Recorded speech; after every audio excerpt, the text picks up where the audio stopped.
Ani yakolima Kenzo okufiira n'okulemera mu buwuulu anti ne maneja we amanyikiddwa nga Martin Betta agenda kubikola abeere ng'akuba mukyala we embaga Makula mpola mpola. Tukwaniriza ku mukutu gwaffe omuganzi ogumanyikiddwa nga Uganda Mukamuli amanya n'eddoboozi bampita Ntambi Kimso Rich Boy Maxudi Junior. Webale kuba nti otambula naffe bale kuba nti kusubscribinga. Yes, ngenda kusaba ogendeko for the best top 10 countdown, top 20 hits nonyako Bubu Billboard Music Award mpola mpola Facebook page otandika okufuna music outlets okuva Uganda atenga ne awards zigenda kubeera nti zijja mu maaso. Ngenda kusaba otambule naffe mpola mpola mu kutuguli gumu gwa Uganda Mukamoli wano tetuleeta parapase tujjagala maaso n'okuba nti bikutuusaako mpola mpola. Bampita Rich Boy Jimso Limoja Kenzo wetwogerera akyali mu bukolimire era nga musajja mukulu amanyikiddwa nga Martin Betta nga ye manager we agenda kumuleka. Yes, naye agenda kumuleka mu buwuulu kubanga time yonna ebintu abikola mpola mpola. Gwali omwaka gwa 2019 Kenzo yasobola okugenda maaso n'okuba nti aluzinga omukyala eyasinza okuba nti amwagala n'obulungi mu nsi muno. Omukyala oyo si mulala bamuyita Madamu Rehema Namakula oba Rema Namakula mpola mpola. Rema Namakula yasobola okuva mu maka ga Kenzo ageseguku nafuna omusajja omulala bamuyita Dr. Hamza Sebunya era nga omukwano Rema gwalimu ennaku zino ne Dr. gugenda nga gumusaza mu kabo mpola mpola. Bingi nno ebikyagenda mu maaso n'okuba nti byogerwa bingi bye tulina okuba nti obalyawo tuzimba okusirikira n'okuba nti tukuza bingi bye tukyagenda mu maaso n'okuba nti tugumikiriza mpola mpola. Naye ng'ate amuliro ge tufuna ye musajja mukulu amanyikiddwa nga Martin Betta ngono ye manager wa Kenzo. Martin Betta yasazeewo omuliro aleke muyimbi we yes aleke omuyimbi wa mukama we amanyikiddwa nga Edlisa Msuza abeere love nigga oba semyekozo yekango byasemyekozo yabikoye mpola mpola nasalawo asobole okuba nti yenonyeza omukyala oba gende mu maaso n'okuba nti akifuula official. Lwabadde olunaku lwaleero Martin Betta manager wa Kenzo twamusanze ku Papas wali Emachindye. Yes, Papas restaurant ku Papas restaurant Emachindye mpola mpola nga alina meeting zataddewo meeting izo sindala meeting za mbaga mpola mpola nga kuliko Martin wetwogerera ayagala kukimakinga official ne mukyala wamanyikiddwa nga Masika Diana Linda mpola mpola bagenda mu maaso n'okuba nti bekunganya basobola okuba nti bagenda mu bufumbo obutukuvu. Martin Betta nkiddamu agenda kuwasa omukyala oba agenda kuba embaga oba okwanjula kwagwa okukyala kwagwa agenda kwanjula akule n'embaga mpola mpola. Omukyala bamuyita Masika Linda Diana gwagenda okuba nti ayanjula anytime from now. Wano nno Kenzo abasigadde mu bwasemyekozo bwa namunigina okujjako n'oli kyaliwo mu rastori Dennis ye naye tasala wali awo mpola mpola y'omu ku bakyali oba oli awo bagenda mu maaso n'okuba nti bononya musuuza n'obutawasa. Dennis Kenzo Dennis oyo mpola mpola kyali abeera ne Kenzo oyo guy mpola mpola kyali wamusuuza nnyo naye laavu nyawomerera nnyo ebisuusa abasinga batalipitanensolo okuba nti bamugjamu emize naye ng'ate Dennis ayagala nnyo bashuga mami mpola mpola. Betta yajwenyinga musuuza bangako liwerawerako ko mpola mpola era nga Martin Betta okufuuka manager yasobola okuba nti yegiringa ku big talent. Manager Betta omulimu gwe yali video director era nga yali akwata ekifaananyi nga wa tabu mpola mpola yasobola okuba nti akwata vidiyo ez'enjawulo zogenda kunsisa nesigaddewo zonna era nga vidiyo gyasembyeyo kukwata ye yalimu oyo love nigga wakeza amanyikiddwa nga musajja mukulu amanyikiddwa nga Dennis. Vidiyo eyo ya mukwano yagikola mu 20 tulinda mugole nedda waliyo vidiyo awo era nga nyingi nnyo Martin Betta yakola yakolako n'abajja live mpolampola n'avaayo n'agezaako kuba nti atandika ebibye.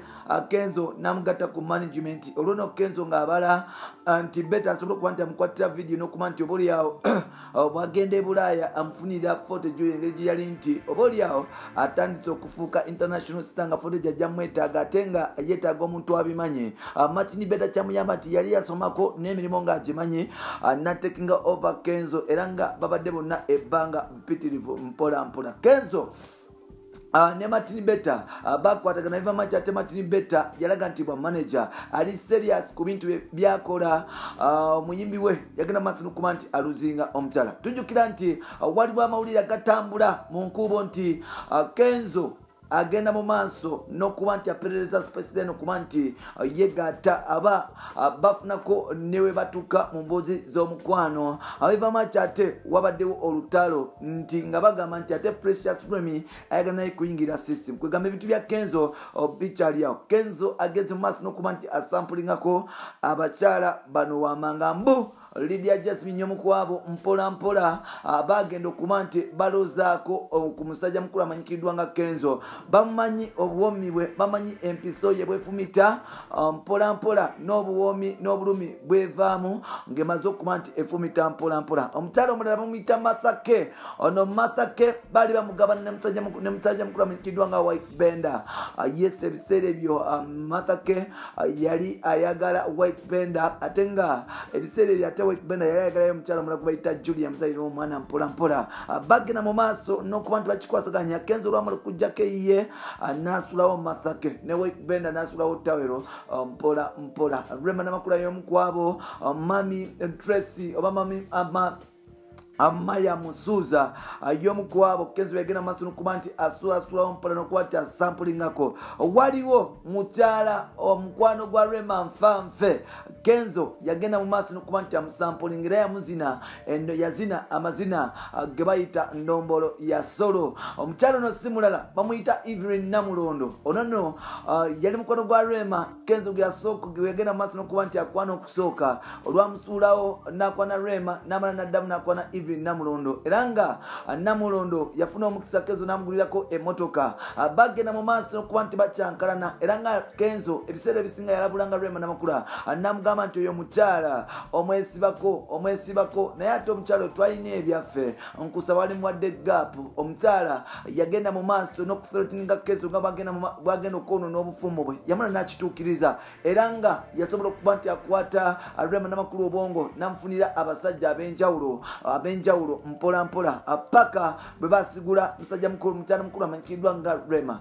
Kenzo okuva bamujjako omukazi mpola tadanga mukufuna aparate eyo ya mukazi mulala era nga bwe twogerera ali mu single life mpola agamba nti anoonya mugole naye tajja kupapa kuba nti afuna mugole kubanga ate n'omugole gwanoonya naye anoonya mugole so nga ate singa bonna beekwata omugole n'anoonya bonna ne beenoonya basobola okufuna ate amaka ge bayita semaka. Tulinda mugole tetumulaba. Martin Betta manager wa Kenzo Musuuza agenda kuba nti abitukolera bye tubadde tubuuza ebibuuzo. Kenzo bwana nno kikulaga nti superstar yakowa ebyabakazi okuba nti bamuwa stress jangu mpaako genda bw'oba tosobola genda kubanga nze ndi superstar. Kenzo yakowa ebintu byomuwanvuya ebyogamba nti ate bebi ateddeyo ate biki ate bikino bamumenya omutima yanyiiga musajja wattu yatuuka n'agamba nti owaaye nfa kinza atakola na mama ne taata omukwana ate kugenda maaso n'okuba nti gunzise mpola abakyala mugende nsobole okuba nti nkola ebyange nange eyagale mpola omukutu guli mukayagala nga tantambikinsabule Matsudi Junior agenda kusaba ekintu kimu muganda wange osobole okuba nti osubscribinga kati gwata n'abakuba nti osubscribe kati kikole kati tusobole okuba nti tutambula ffenna mpola osobole okuba nti ofuna bwino ne information egwawo mpola tugenda okuba nti tufuna kyetugenda okuba nti tukutuusako tumiddeko bakyali bange happy birthday kuku Kasuku kuku wazabanga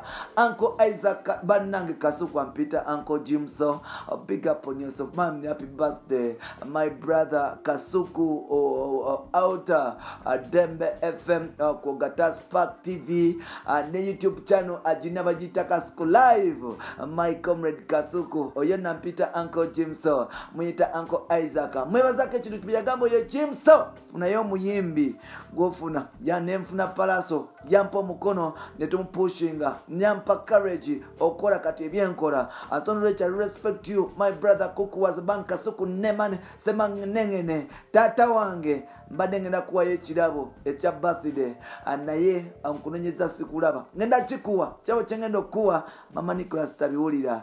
Bye bye for now. Togenda kuba ntitogwako mpola mpola.